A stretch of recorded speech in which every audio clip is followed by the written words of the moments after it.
ডালিম চেংড়ি দেখি বেরাম।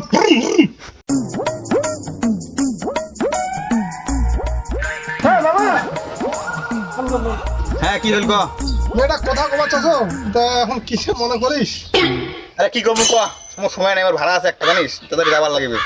না কথা চাচ্ছ কি মানে কয়দিন থেকে দেখো তুমি রাস্তা দিয়া তুই টোটো নিয়ে বেড়াছিস। হ্যাঁ গাড়ি নিচু চালাই লাগবে। তা মুই মানে কথা হচ্ছে যে একনা বাপের তুই একনা বেটা, হ্যাঁ টোটো কেন নিয়ে বেড়াবো তুই? এখন কি করি গেছি তুই মোক, কি করিম এখন মুই?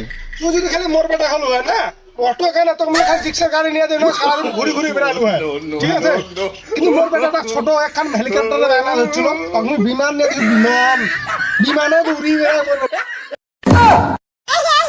তুই এখন বাড়ি যা, হ্যাঁ বাড়ি যা অটো টোটো চালাই না তো বাবু কইস মুই চালাম না, মুই এখন গুন্ডা নিম দেখি বেড়াম, ঠিক আছে? ও তো ঠিকই কছে, মুই এক বাপের এক বেটা, মুই টোটো চালাম কেনে, মুই তো গাড়ি নিম ভুন্ডা নিয়ে চেঙ্গি দেখি বেরাম। খালি বাড়িটা যাও, ভুন্ডা নিম একটা বিয়া করবি। তো মামা যা বাড়ি যা এলা। তো থাকিস, কালকে দেখা হবে গাড়ি নিয়ে তোর সাথে। আচ্ছা দেখা যাবে। আচ্ছা নে। হ্যাঁ যা মামা, ভালো করে যা, দেখি তুমি যা। আরে বুড়ি, আমার বেটা অনেক ভালো। এই আশেপাশে যে চ্যাংরা গিলা আছে, এলে চ্যাংরা থাকি অনেক ভালো। হ্যাঁ আসলে ভালো। কারণ আমার বেটা অটো চালায়, আমি কামাই করি, আমার খাওয়া আছে, আমার জীবনটা বাঁচেছে। সুপারি অনেক কেনে খাও আগে আনেছো, অনেকক্ষণ তাকে সুপারি খাই নাই।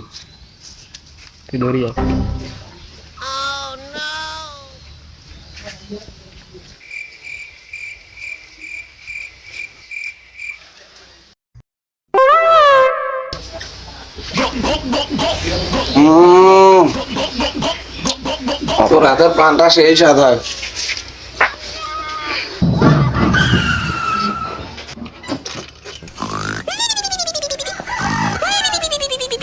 মো ও মো, আরে জানা দে তো।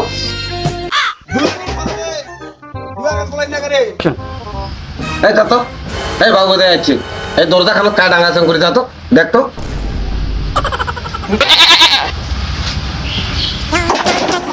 বাবরে তোর আছে কি হয়েছে?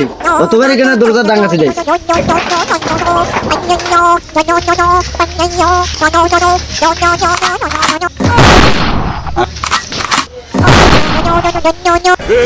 বাবু তোর কি হয়েছে রে?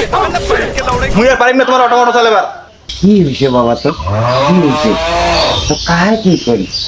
মুই পারিম না তোমার অটো চালাবার, মুই ভুন্ডা নিম ভুন্ডা।